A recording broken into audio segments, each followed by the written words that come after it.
My husband told his friend that he only married me because it was the right thing to do, so I made him single on our wedding day. We've been together for 5 years and engaged for 1. There were moments of doubt throughout our relationship, but I always brushed them off, thinking it was just pre-wedding jitters. Our families and friends were excited, and the planning went smoothly. My husband is charming and charismatic, and everyone seemed to adore him. The wedding day itself I started beautifully. The weather was perfect, the venue was stunning, and everything was going according to plan. As I walked down the aisle towards him, I felt like I was living a dream. The ceremony was emotional, and I was overwhelmed with joy and love as we exchanged our vows. After the ceremony, we moved to the reception. The venue was decorated with twinkling lights, flowers, and everything I'd ever dreamed of. As the evening progressed, everyone was having a great time. There were speeches, toasts, and lots of dancing. I felt so happy and blessed, thinking about the life we were about to start together. However, during the reception, something happened that changed everything. I went to the bridal suite to freshen up and overheard my husband conversing with his best man just outside the door. At first, I thought it was just typical guy talk, but then I heard him say something that made my blood run cold. He laughed and joked about how he was only marrying me because it was the right thing to do, and that he wasn't sure if he truly loved me. He mentioned feeling trapped by our family's expectations and didn't want to disappoint them. My heart sank. Here I was, thinking we were starting a new chapter based on love and commitment. I couldn't believe what I was hearing. It felt like a punch to the gut. I stood there, frozen, as they continued talking. My husband said he hoped he could grow to love me, and that maybe marriage would fix things. His best man didn't seem shocked, which made me think they'd had this conversation before. Devastated, I decided to take a moment to myself and process what I'd just heard. I went back to the bridal suite, tears streaming down my face. I saw his phone on the dresser, buzzing with notifications. I know it was wrong,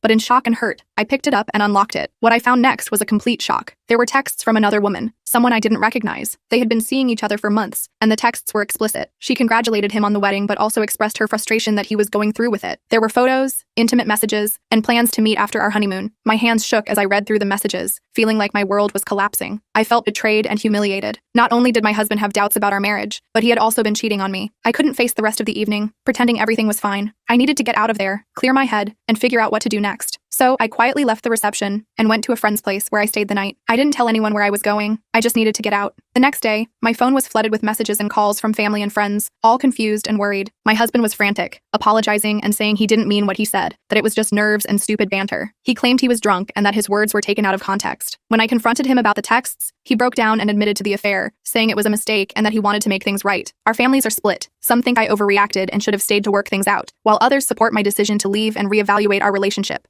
A few days later, I met with my husband to talk. He looked genuinely remorseful and kept apologizing, but I couldn't shake the feeling of betrayal. He admitted doubts, but insisted that he loved me and wanted to make our marriage work. I told him I needed time to think, and since then, I've been staying with a close friend while I sort through my emotions.